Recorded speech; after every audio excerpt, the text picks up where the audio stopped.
Aja. Udah, ada. Halo, assalamualaikum. Ini udah tutup belum? Halo,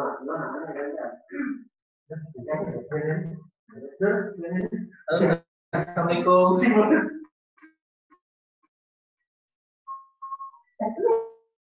Sore kamu ya? Sore kemana?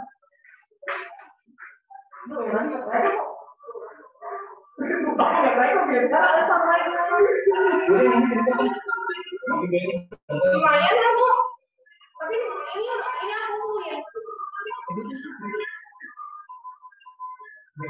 Baik. Ini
Bisa.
Assalamualaikum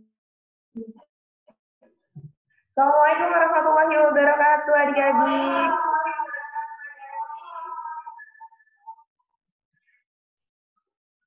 Sudah kembali ke depan handphonenya atau ke depan komputernya belum?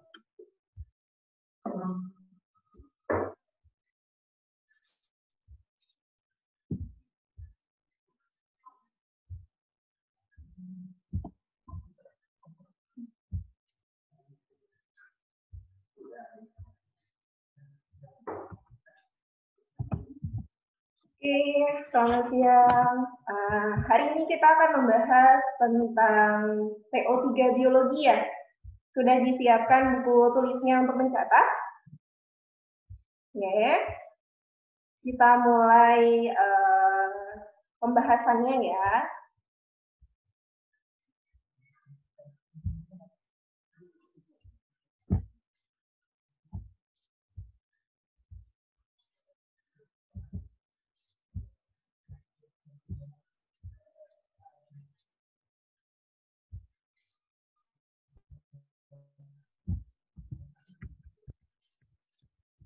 Oke, hari ini Kadia akan membahas tentang PO3 IPA kelas 6 SD. Kita mulai dari soal nomor 1 ya. Soal nomor 1, rantai makanan yang dapat terjadi di ekosistem sungai. Nah, rantai makanan adalah peristiwa makan dan dimakan. Dimulai dari produsen, berarti makhluk hidup yang bisa membuat makanannya sendiri, kemudian konsumen. Konsumen pertama, biasanya dia pemakan tumbuhan, kemudian kedua, konsumen ketiga, sampai ke konsumen puncak. Nah, buat soal nomor 1, apa nih jawabannya kira-kira? Rantai makanan yang dapat terjadi di ekosistem sungai, yaitu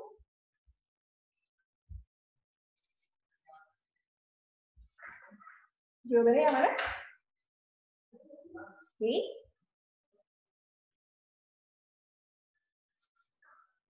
Yang pertama adalah produsen. Kalau produsen berarti yang bisa membuat makanannya sendiri dengan proses fotosintesis. Anggang-anggang produsen, lumut juga produsen. Berarti yang pertama betul semua. Yang kedua adalah pemakan produsen, berarti dia herbivora. Nah, ikan mujair ya, dia bisa makan tumbuhan. Kemudian yang B, katak. Bukan ya, kalau katak dia pemakan apa?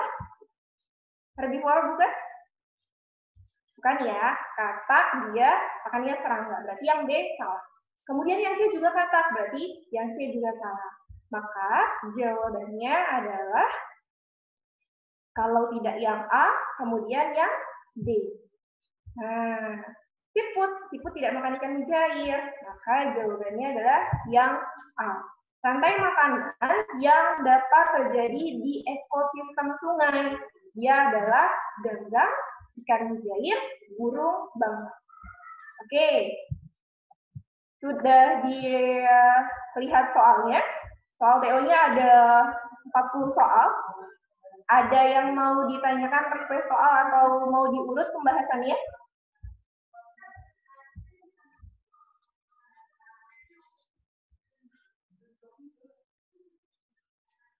Kita ke soal nomor 2 ya. Soal nomor 2. Kucing sering dijadikan sebagai binatang peliharaan oleh manusia. Setiap waktu tertentu, kucing harus dibersihkan dari kutu. Hubungan antara kucing dan kutu yang terdapat pada tubuhnya termaksud apa? Kucing dan kutu. Nah, kutunya menghisap darah si kucing. Nah, berarti kucingnya rugi, kutunya untung. Berarti jawabannya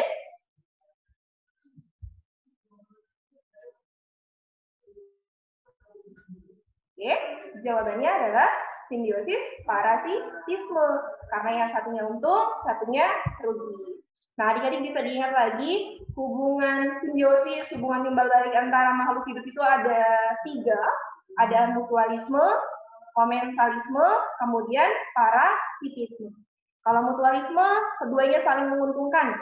Kalau komensalisme berarti satunya untung, kemudian satunya tidak untung dibagi. Kalau parasitisme, satu untung, satunya rugi.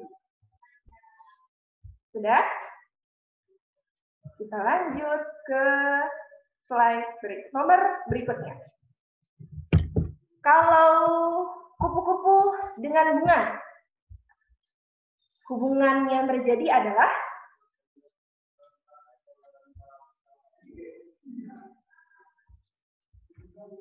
ya, jawabannya adalah mutualisme karena mereka saling menguntungkan. Kupu-kupu mendapat madu dari bunga, sedangkan bunga dibantu proses penyerbukannya. Nomor 4. Suatu ekosistem memiliki ciri sebagai berikut.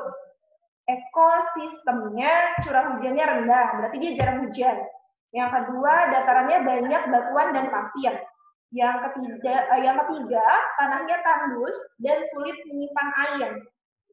Pasir, tanahnya tandus, berarti di gurun, xerofit. Nah, ekosistem tersebut tumbuhannya adalah kaktus.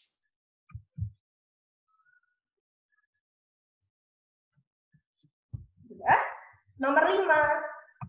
Perhatikan beberapa aktivitas berikut. Aktivitas yang dapat dilakukan untuk mencegah terjadinya longsor di daerah pegunungan. Pernah jalan-jalan ke gunung? Nah, kalau di pegunungan, untuk mencegah longsor, maka biasanya petani membuat terasering. Tahu terasering kan? Yang seperti tangga berundak-undak untuk menanam padi, untuk menanam sayur-mayur, supaya gunungnya tidak longsor, maka dibuat terasering. Yang kedua adalah menanam pohon atau yang disebut sebagai reboisasi. Jadi jawabannya adalah 1 dan 3.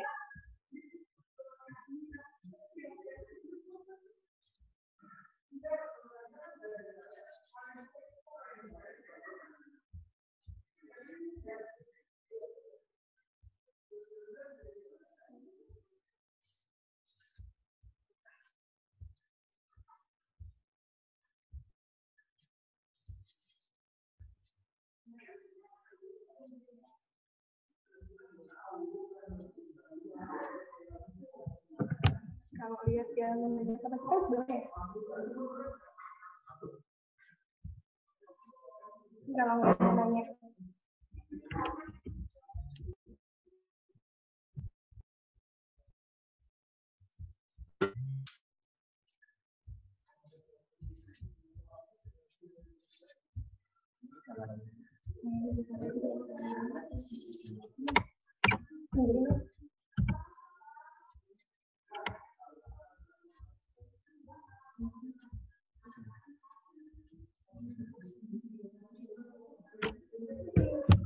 Kita lanjut ke soal nomor berikutnya. Soal nomor 6.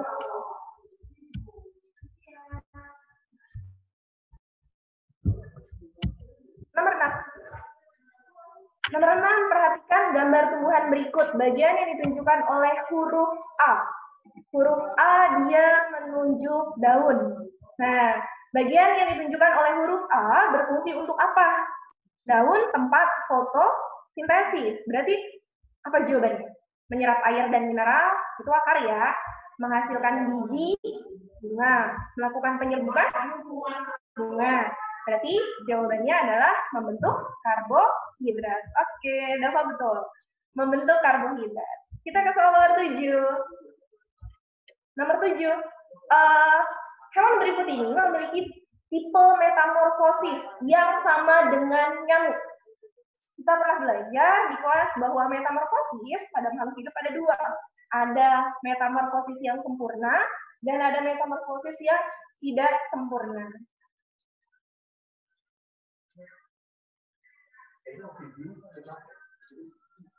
Oke, metamorfosis sempurna mulai dari telur,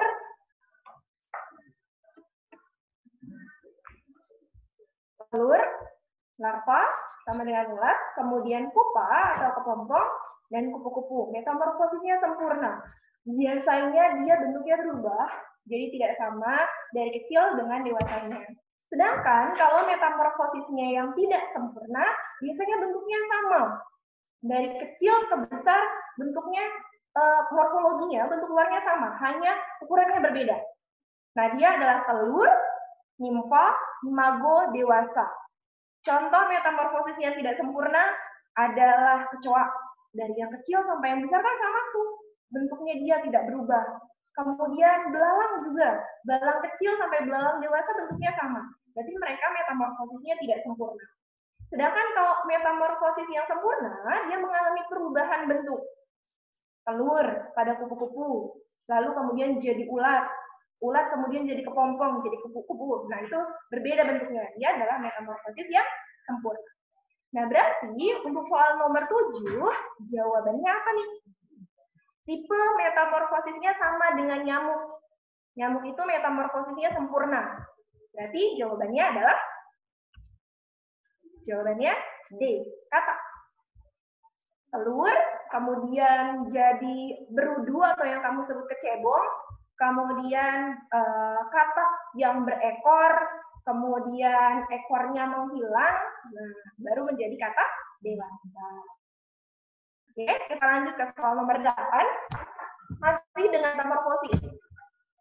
Tadi kan dia sudah menjelaskan tentang metamorfosisnya kupu-kupu. Terkadang ditemukan daun yang berlubang dan bergerigi di bagian pinggirnya. Peristiwa tersebut sering disebabkan oleh serangga yang sedang bermetamorfosis. Metamorfosis serangga, kupu-kupu, yang dia memakan daun.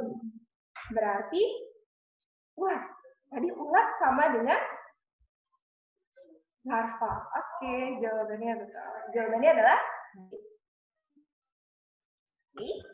Tadi metamorfosis sempurna urutannya adalah telur, larva, kepompong atau pupa, kemudian dewasa, imago. Soal nomor 9. Perhatikan gambar perkembangbiakan berikut ini. Nah, kalau perkembangbiakan kayak gini namanya apa nih? Namanya apa? Namanya mencangkok. Kalau mencangkok hanya bisa dilakukan pada tumbuhan yang berkayu. Ya, betul, cangkok. Hanya bisa dilakukan pada tumbuhan-tumbuhan yang berkayu. Dengan cara apa? Dengan cara mengelupas kulit kayunya hingga foamnya. Ingat ya, hingga foamnya saja, silnya tidak dibuang. Nah, berarti cari tumbuhan yang berkembangnya dengan mencangkok, berarti tumbuhan berkayu. Nah, ada tebu, kelapa, padi, mangga. Yang berkayu berarti ya betul jawabannya adalah mangga. Kalau tebu nggak bisa dicangkok ya, karena kan dia tidak berkayu. Kelapa juga tidak bisa, padi juga tidak bisa. Biasanya yang dicangkok adalah tumbuhan dikotil, tumbuhan yang berkayu. Oke, Kak Dia lanjut ke nomor 10. Pisang. Tahu pohon pisang? Nah, yang kita lihat bukan pohonnya ya, tapi buah pisangnya. Nah, pertanyaan untuk nomor 10. Tumbuhan pisang dapat berkembang biak dengan pisang berkembang dengan apa? Yang jelas dia tidak bisa ditanam dengan bijinya. Nah, pisang dengan apa adik-adik? Pisang berkembang biak dengan tunas batang. Yang betul. Dia berkembang biak dengan tunas batang. Nah, tunas adventif itu ada tunas batang pada pisang, kemudian ada tunas akar pada cemara, pada sukun, gitu kan. Kemudian ada tunas daun pada cocok bebek. Kalau yang pakai stolon siapa? Tumbuhan apa yang berkembang biak dengan stolon? Stolon itu batang yang tumbuhnya di atas tanah. Dia adalah stroberi, arbe, rumput teki. Sedangkan kalau rizom, bedanya apa nih? Dua-duanya sama-sama batang. Bedanya kalau stolon, dia tumbuhnya di atas tanah. Sedangkan kalau rizom, batangnya tumbuhnya di bawah tanah. Jadi, rizom itu kunyit, kencur, lengkuas, itu adalah rizom. Kita lanjut ke soal nomor 14. Perhatikan tabel berikut ini. Perhatikan tabel berikut ini. Ciri yang terjadi saat perkembangan remaja pria. Jawabannya? Oke, berapa sudah jawab? Ya betul adalah. Jawabannya adalah yang C. Mimpi basah dan suara menjadi berat. Kalau pinggul membesar, menstruasi itu adalah ciri perkembangan pada ciri pubertas pada wanita. Oke, nomor 12. Bagian pernapasan manusia yang di dalamnya terdapat pita suara.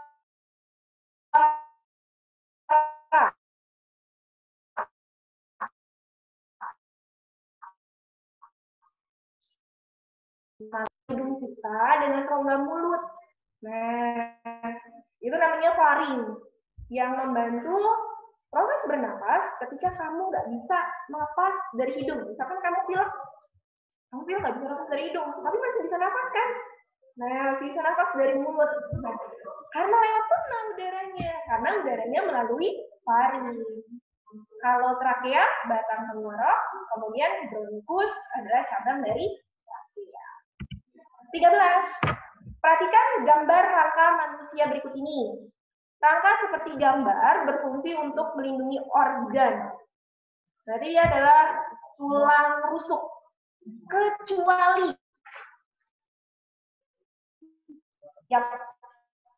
yang bukan adalah ginjal. Ya, karena ginjal adanya di rongga perut, sedangkan rusuk pelindung dari rongga dada. Dia melindungi jantung, paru-paru, hati. Lanjut ke nomor 14. Perhatikan gambar rangka berikut ini. Tulang paha ditunjukkan oleh nomor berapa? Ayo, diketik nomor berapa? Tulang paha kita. Kalau tulang paha, berarti dia nomor 2. Betul. Kalau nomor 1, namanya adalah tulang usus. Yang nomor 2, tulang paha. Nomor 3, tulang apa? Di depan, dari tulang betis, namanya tulang kering. Sedangkan yang kecil ini, dia adalah tulang betis. Kita lanjut. Nomor 15. Perhatikan bagian sistem pencernaan berikut. Nah, organ pencernaan dimulai dari mulut, kemudian masuk ke kerongkongan, lalu masuk ke usus. Dari usus dia akan masuk ke usus halus, masuk ke lambung ya, kerongkongan, lambung, kemudian usus halus, kemudian ke usus besar. Bagian yang berfungsi sebagai tempat pembusukan sisa pencernaan makanan.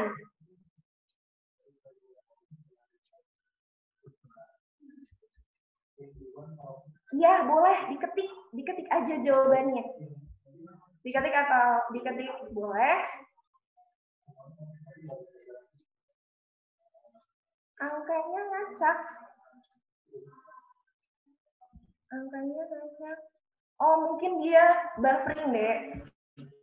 Makanya ngacak huruf sih sebenarnya kan dia ngejelasinnya. Oke.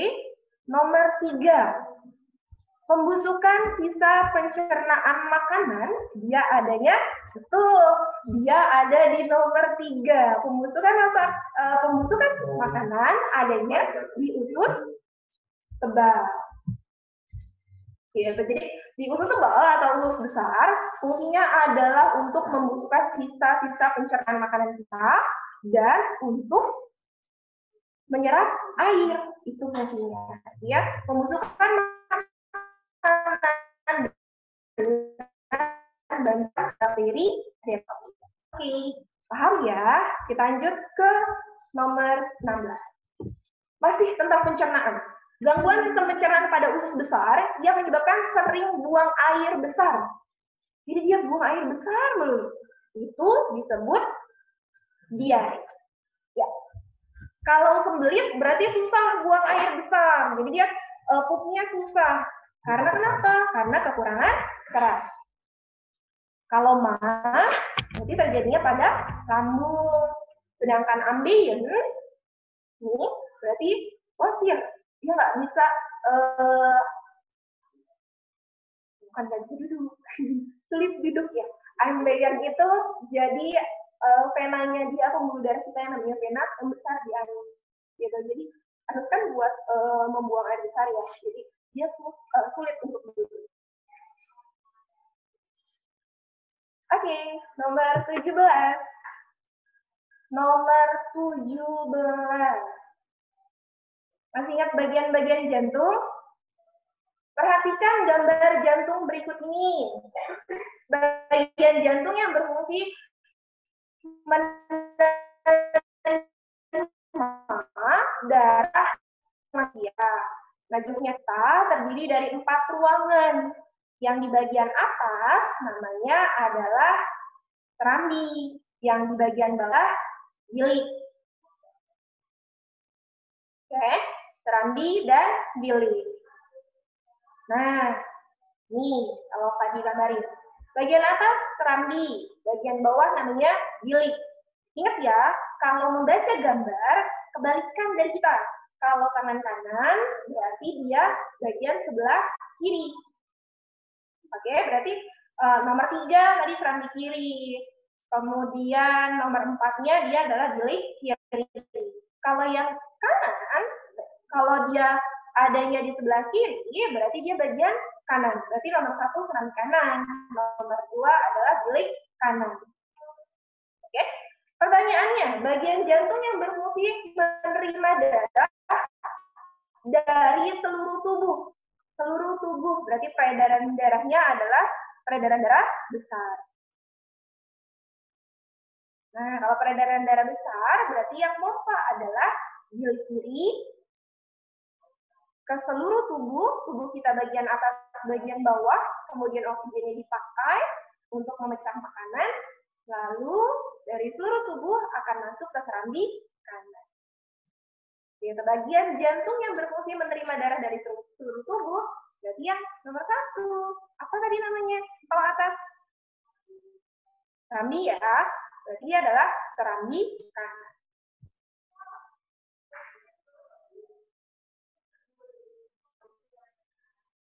Ada yang mau ditanyakan buat nomor 17?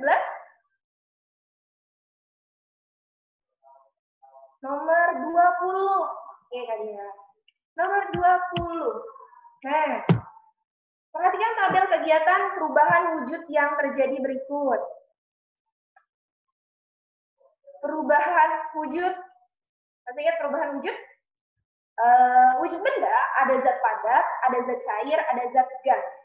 Nah, kalau dia padat, kemudian menjadi gas, namanya menyublim. Contohnya adalah kamfer.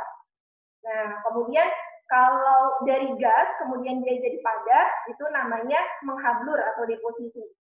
Lalu kalau padat ke cair, kamu pasti tahu, namanya adalah mencair.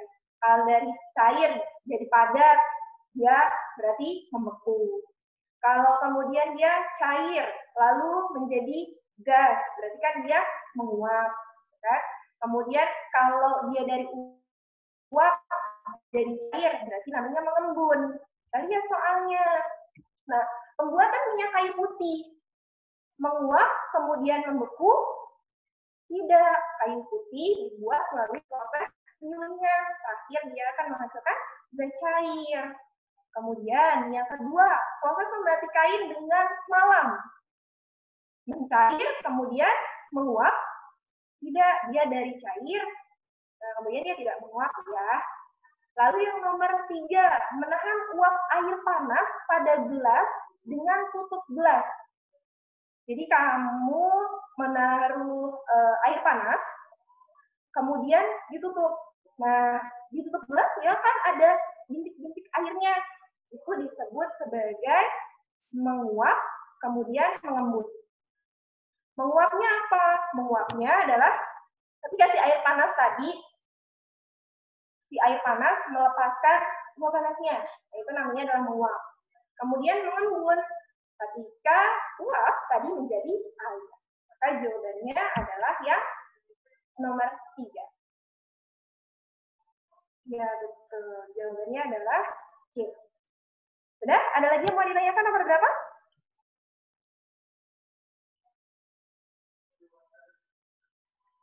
23. Peristiwa berikut menunjukkan perpindahan panas secara konduksi. Adik-adik ingat lagi, perpindahan panas ada 3. Apa aja? Konduksi, konveksi, kemudian radiasi. Kalau konduksi adalah perpindahan panas dibantu benda logam. Ya, jawabannya yang A. Ujung sendok yang kita pegang menjadi panas saat dimasukkan ke dalam air panas. Kamu bikin susu. Nah, susunya panas, diaduk pakai sendok logam. Sendok logamnya kan tadinya dingin, kemudian dia jadi panas. Karena direndam sama susu panas yang tadi. Itu disebut sebagai perpindahan dari sendok logam. Kemudian yang B, naiknya kacang merah yang sedang direbus, bukan ya? Yang C, munculnya gelembung-gelembung di permukaan air mendidih. Yang D, lap basah yang dijemur pada saat siang hari, lama-kelamaan mengering. Kalau ini perpindahan panas tanpa zat perantara, berarti dia disebut sebagai radiasi. Paham sampai di sini perpindahan panas? Nomor berapa lagi yang mau ditanyakan? 18. Nah, nomor 18. Lewat yang tadi ya. Gangguan peredaran darah akibat adanya endapan lemak pada pembuluh darah. Nah, manusia adalah makhluk hidup yang peredaran darahnya tertutup, berarti darah kita mengalir melalui pembuluh darah. Pembuluh darah itu kayak selang dalam tubuh kita. Ada gangguan karena si pembuluh darah tadi tersumbat lemak. Kalau tersumbat lemak, berarti dia disebut sebagai aterosklerosis. Itu karena lemak. Kalau arteriosklerosis, dia tersumbatnya oleh darah. Kalau jantung koroner adalah tersumbatnya pembuluh darah arteri yang mensuplai darah ke jantung kita. Jadi ketika dia tersumbat, dia akan menyebabkan kematian mendadak. Itu namanya jantung koroner. Kemudian kalau stroke ada yang tahu? Ya, dia adalah pecahnya pembuluh darah di otak. Sudah? Nomor berapa lagi yang masih bingung?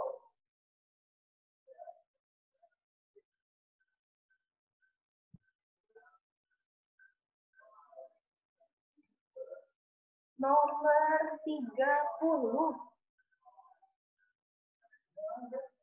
31. Nomor 30. Perhatikan gambar di bawah ini sebagai sumber bunyi. Nah, kalau sumber bunyi kan berarti dia menghasilkan suara.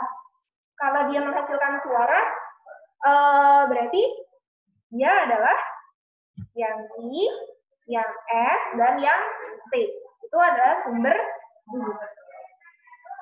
Paham sampai di sini? Lanjut ya. Ada Salwa, tanya nomor 35.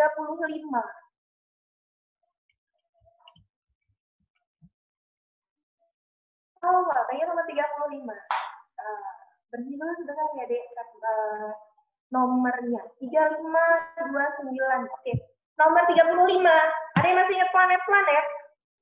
Planet adalah benda langit yang tidak bisa menghasilkan cahaya sendiri. Itu disebut sebagai planet. Di sini ada sebuah planet punya ciri, planetnya dalam. Kalau planet dalam berarti dia ada di dalam sabuk asteroid. Berarti dia adalah Merkurius, Venus, kemudian Bumi, Mars. Nah, itu adalah planet dalam. Tampak berwarna merah. Siapa yang warnanya merah?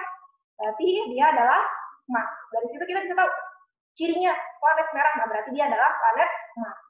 Satelitnya 2, Mars 2 satelitnya, Phobos dan Deimos. Sedangkan Bumi, satelitnya hanya bulan. Venus, punya satelit. Jupiter, satelitnya ada 4. Oke, nomor 29. Perhatikan gambar di bawah ini. Fungsi alat optik di atas. Dia digunakan untuk melihat jauh pada kapal-kapal selam. Nah, dia adalah nah, nih, untuk melihat benda di permukaan air. Gitu. Jawabannya adalah yang C. Kalau untuk mengamati bintang, teleskop. Kalau mengamati benda yang kecil, mikroskop. Tadi mengamati benda di permukaan air, namanya periskop. Kalau yang memperbesar benda-benda tampak kecil, dia adalah loop. Sudah, paham sampai di sini? Oke. Nomor 37K dan 38. Baik. 37 dan 38. 37, sebutkan pengertian masing-masing. Jawab esai lebih susah ya daripada jawab pilihan ganda. Menstruasi dan oogenesis. Tadi yang mau tahu siapa yang bisa menjelaskan menstruasi itu apa sih? Tadi yang baca chat kalian. Menstruasi.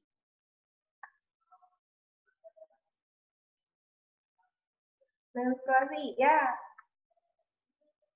Wah, nggak ada namanya nih. Saya, ayo ini yang nyebut saya. Apa sih menstruasi? Menstruasi. Adin Safira, peluburan sel dinding rahim karena tidak dibuahi. Peluruhan sel dinding rahim karena tidak dibuahi. Ya, benar. Teman kalian ada yang menjawab bahwa menstruasi adalah peluruhan dinding rahim karena telurnya tidak dibuahi. Itu betul sekali ya. Menstruasi terjadi karena meluruhnya dinding rahim akibat sel telurnya tidak dibuahi. Kita kasih plus buat Andin. Kalau oogenesis, pembentukan sel telur itu disebut sebagai oogenesis. Terjadinya di ovarium. Ya, boleh tanya soal uraian kalau sulit. Nomor 31.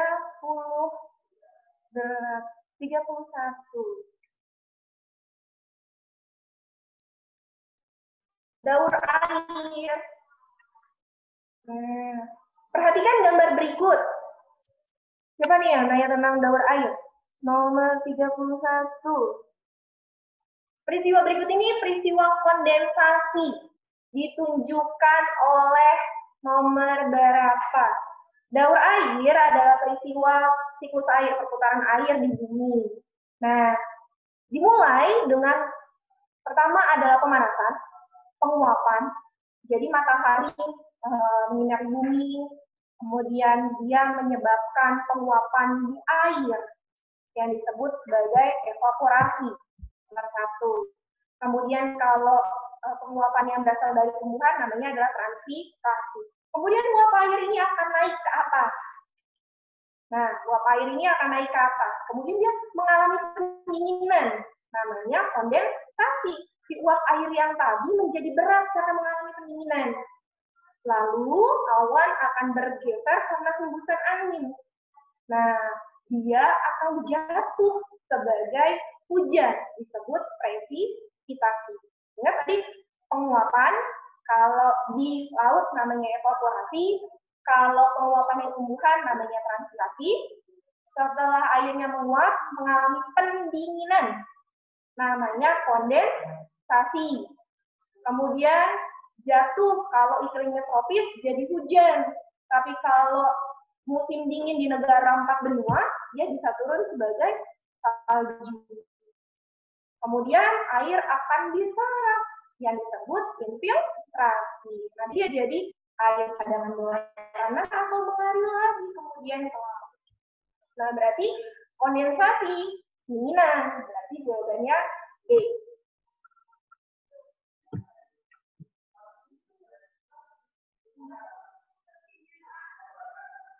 Sampai di sini? Paham ya?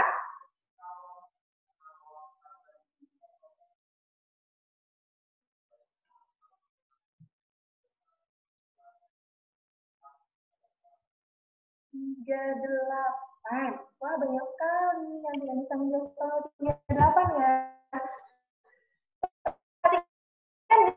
Berikut nama sendi yang terdapat pada gambar. Yang A, sendinya antara siku dan lutut, berarti dia sendi engkel. Itu adalah yang A. Kemudian yang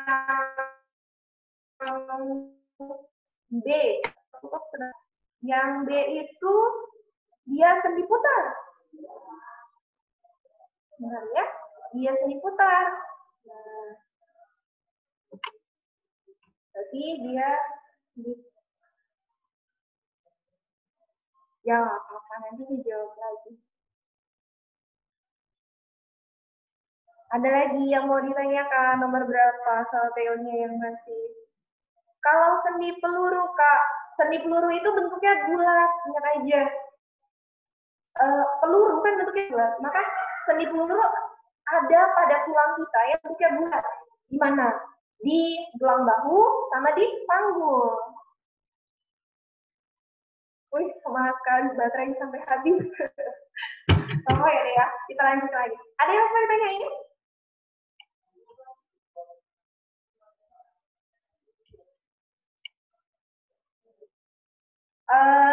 Nanti pembahasannya Kak Dia kirim ke grup ya, PowerPoint-nya.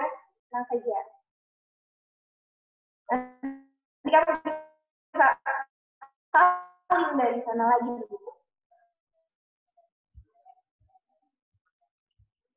40. Sebutkan 5 jenis energi alternatif dan pemanfaatannya. Nah, energi alternatif berarti adalah energi yang dapat diperbaharui.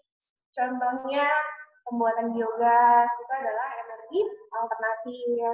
Kemudian, penggunaan cahaya matahari, membuat panel surya, itu adalah energi alternatif. Biogas, kalau dari makhluk hidup, atau biosolar, gitu kan, itu kalau biogas biasanya bisa menggunakan kotoran hewan ternak, itu kan jadi gas biru, energi alternatif. Atau dari jarak itu juga bisa menjadikan bioetanol gitu bisa. Kalau sinar matahari bisa panel surya, nah itu juga energi alternatif.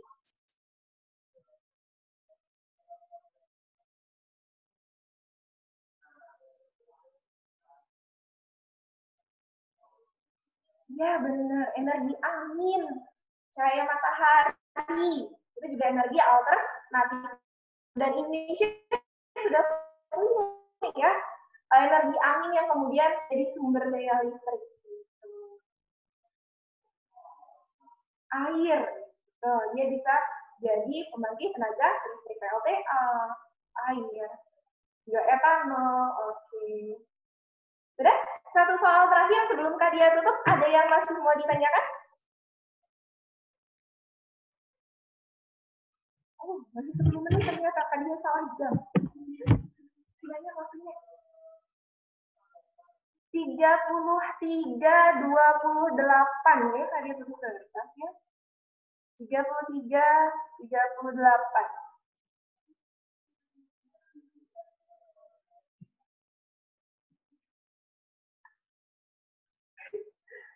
33. Perhatikan rangkaian listrik berikut.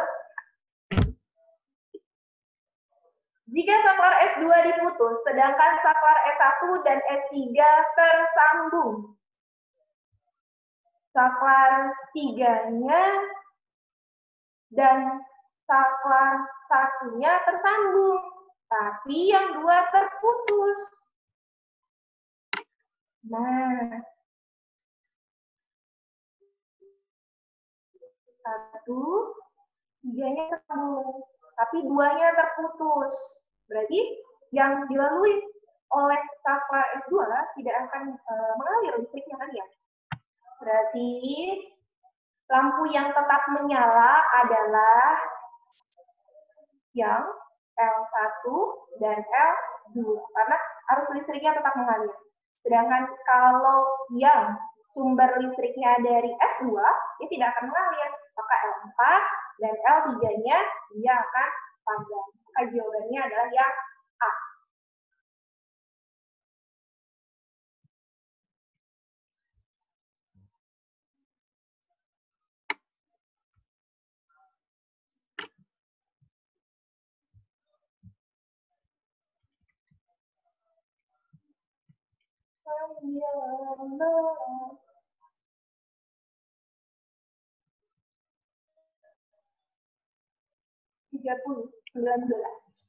Dan 28.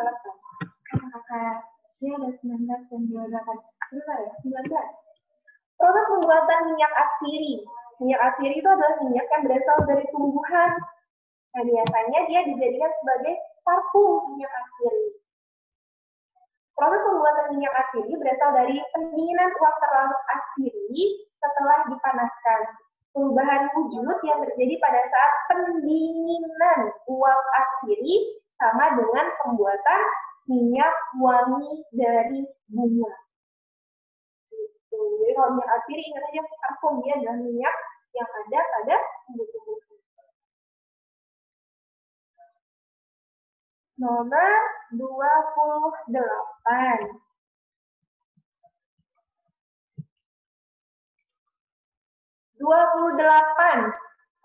Coba adik-adik lihat. Perhatikan gambar berikut. Sifat cahaya yang ditunjukkan dari hasil percobaan tersebut. Sifat cahaya dapat diuraikan. Jadi warna apa? Mejiku, hibiniu, merah, kuning, hijau, jingga, ungu.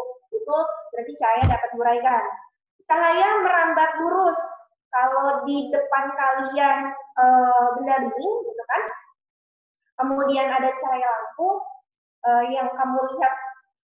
Berarti di situ cahayanya merambat lurus. Cahaya dapat didaskan.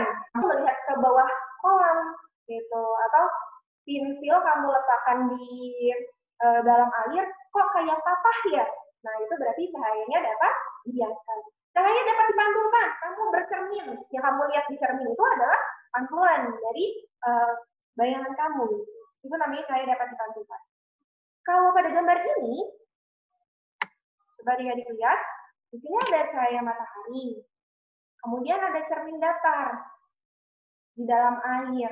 Lalu dia menghasilkan warna-warna. Berarti jawabannya apa? Berarti jawabannya adalah cahaya dapat diuraikan.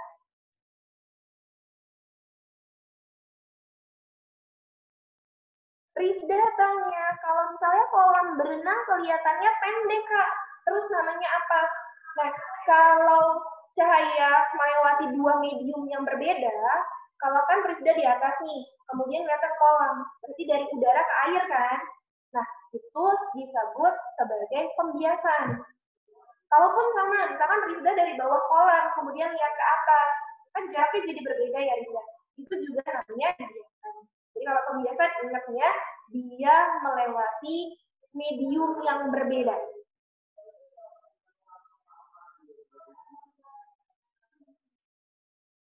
Nomor 25.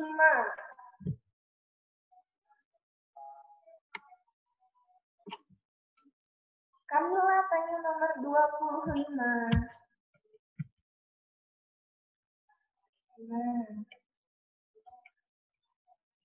Perhatikan gambar berikut. Alat listrik yang mengalami perubahan energi yang sama. Energi itu tidak dapat dimusnahkan, tapi dia hanya bisa berubah bentuk. Nah, kemudian peristiwa perubahan energi yang sama. Berarti nomor berapa? Yang mana, ayo? Ya, B, betul. Perubahan yang sama adalah nomor 1 dan nomor 3. Wah, betul semua jawabnya. Ya, yang sama adalah nomor 1 dan nomor 3. Nomor 3-nya adalah handphone, nomor 1-nya adalah TV. Berarti dia sama-sama menggunakan listrik, dirubah menjadi energi cahaya, dan dia dirubah menjadi energi cahaya dan suara. Gitu. Jawabannya adalah yang B. Nomor 21 ditanyakan oleh Izati.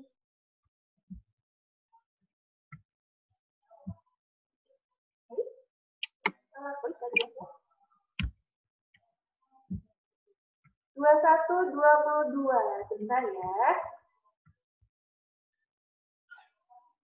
21. Perhatikan gambar berikut ini. Kabel jaringan listrik yang ada di pinggir jalan sengaja dipasang kendur. Kalau kalian lihat kabel listrik kan dia nggak kaku ya, tapi dibuat oleh petugas PLN dengan kendur. Nah, tujuannya apa? Tujuannya adalah agar dia tidak putus waktu menyusut di malam hari. Gitu, karena setiap benda padat, dia ketika kena panas, dia akan memuai. Kemudian ketika dingin, dia akan menyusut. Itu sebabnya ketika pemasangan kabel listrik, biasanya dia akan dibuat kendur. Supaya apa? Supaya ketika dia menyusut, dia tidak putus. Sama halnya dengan pemasangan kaca jendela. Pemasangan kaca jendela di rumah kalian itu juga dibuat sama, dia dibuat longgar. Supaya apa? Ketika siang, kacanya memuai. Nah, supaya dia tidak pecah. Kalau dia dibuat pas dengan bingkainya, ketika dia memuai, cukup kan bingkainya, jadi dia pecah. Jadi benda padat biasanya dibuatnya longgar. Nomor 22. Nah, yang terakhir ya.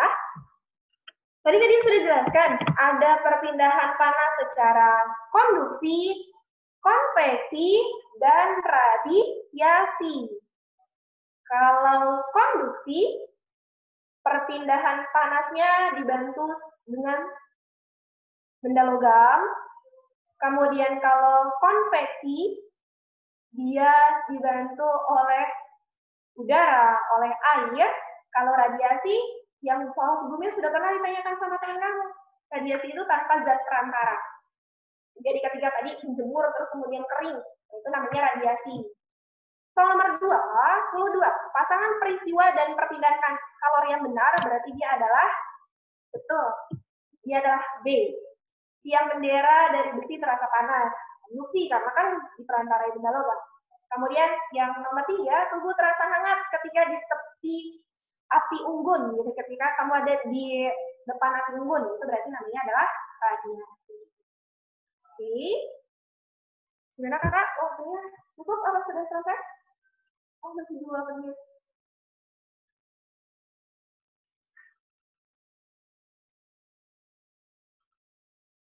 Oke, cukup.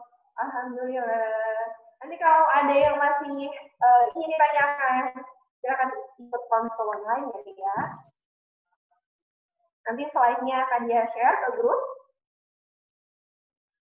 Bisa untuk belajar lagi bareng sama ayah sama bunda di rumah.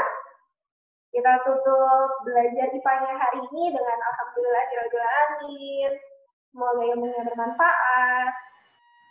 Assalamualaikum warahmatullahi wabarakatuh. Waalaikumsalam. Waalaikumsalam.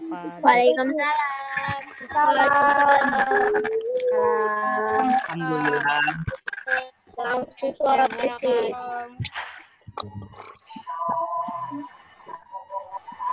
Kenapa ada suara goib?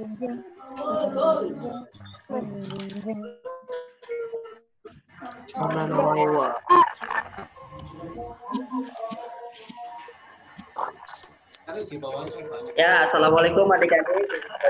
Gimana? Sehat semuanya? Tadi ada pembelajaran sesi kedua dari Kadiah ya, biologi. Nah, asik kan tadi sama Kadiah ya.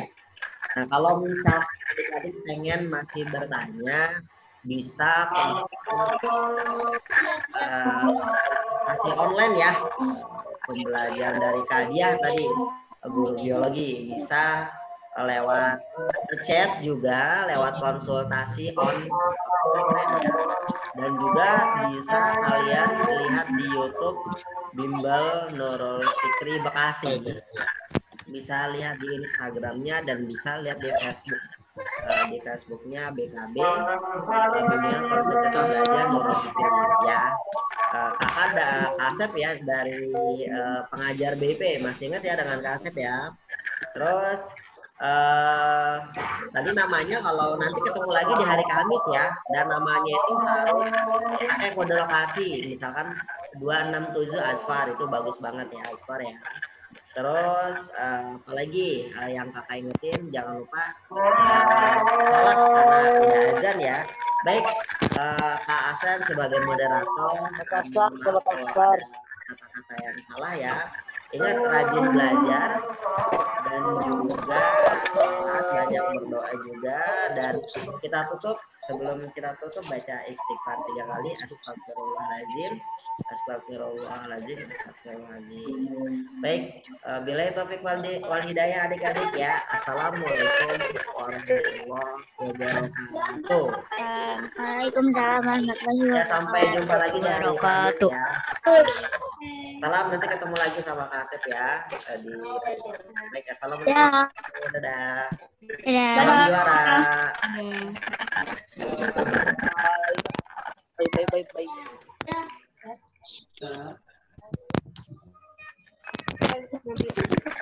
Bener nih. Selesai kan? Tahu? Wih, bener nih.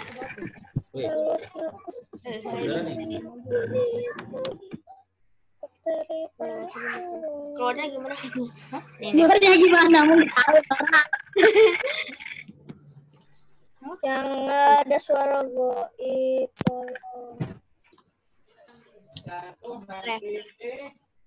Dia